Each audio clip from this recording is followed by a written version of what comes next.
Hello guys! Hello Aries! Welcome dito sa aking channel, Palaran 888 Aries. Alamin natin kung anong messages, vibration, gabay energy para sa lahat ng Aries. This is general reading, so pwede kang makaresonate. Gamitin mo yung intuition sa panunood. Okay. Aries. Rejuvenating rain. Navigating by the stars and grounding. Okay.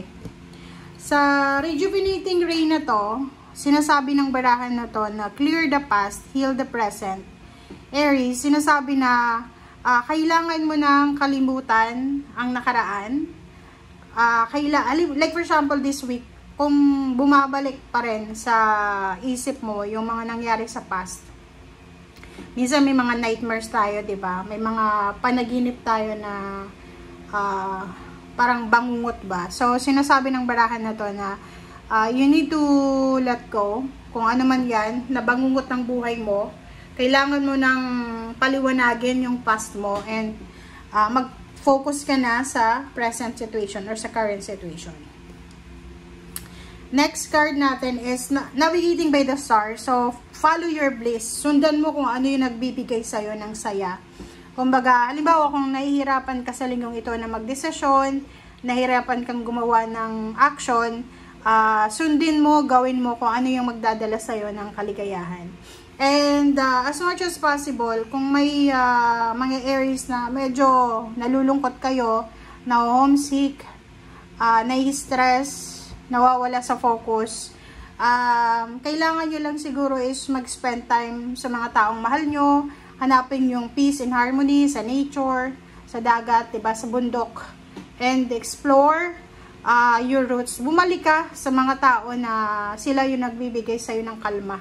Kasi meron tayong ganun kanya-kanya tayo bawat tao merong tao na siyang nagbibigay kalma sa atin, diba? Ako, ang mga anak ko diba? Pag medyo stress ako, isang yakap lang sa mga anak ko, kumakalma na ako. So, ikaw pwedeng bakasyon, sa dagat, sa bukid, sa bundok, or sa kung ano pa man. Kasi yun yung sinasabi ng barahan na to. So, in general, sinasabi sa'yo ng baraha Aries na kailangan mo nang tanggapin kung ano yung nangyari sa nakaraan, moving forward na tayo sa current and the future.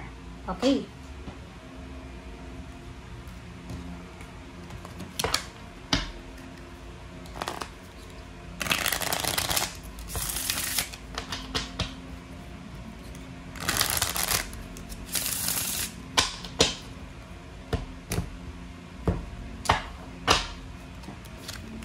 Okay, Queen of Diamonds, Jack of Spade.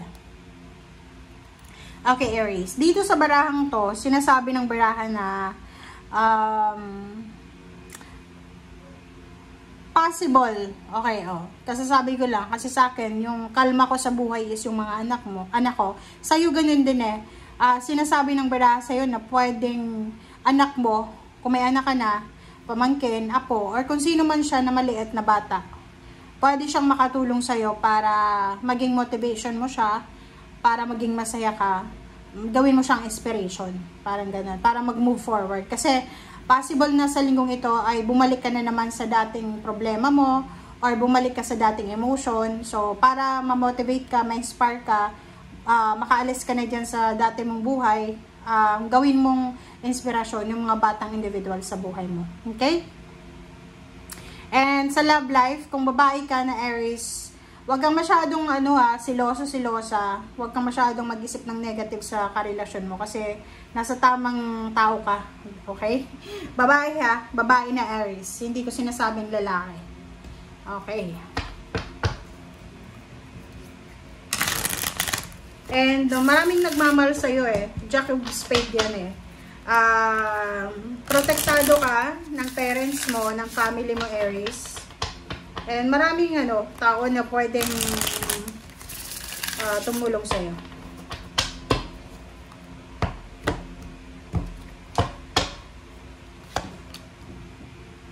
Alright, Four of Swords. Okay. 5 of Wands and 4 of Swords. 5 of Wands and 4 of Swords, sinasabi ng baraha sa atin dito, okay, sinasabi dito na umiwas tayo sa gulo, okay? Umiwas ka sa gulo, sa 5 of Wands, sa competition, sa gulo, sa misunderstanding, miscommunication. And 4 of Swords, mag-isip ka, 'di ba? Pag-isipan mo, if ever lang, kasi yung gulo na yan, kahit saan tayo pumunta, pwede tayo makahanap ng kaaway. Kahit nga sa supermarket, pag halimbawa na wala kang pasensya, may mga tao sa supermarket na talagang hindi sila aware na nakakasakit na sila, like ipupush ka nila, ganyan ganito. Yung parang hindi sila aware na medyo off yung mga ugali nila. So, mag-iingat ka sa linggong ito kasi talagang dadaan sa buhay mo yung mga away gulo. Pero yung 4 of Swords, sinasabi sa'yo na iwasan mo yan. Pag-isipan mo mabuti kung papatulan mo ba. Pag-isipan mo mabuti kung ano bang maibibigay sa'yo ng away na yan, ng gulo na yan. Okay.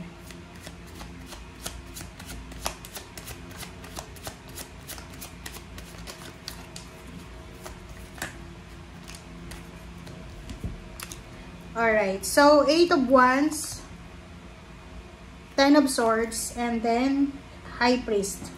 Okay, sa barahang to, sinasabi ng baraha sa'yo dito yon, makinig tayo sa sinasabi ng ating intuition. Huwag tayong magpadalos-dalos kaysa, huwag tayong masyadong mainitin ng ulo, okay? 10 of Swords, sinasabi ng baraha sa'yo na isang balita, isang good news, isang communication, ang posibleng darating sa inyo na pwedeng magdala sa inyo ng clarity, ng kalma. So, prepare yourself.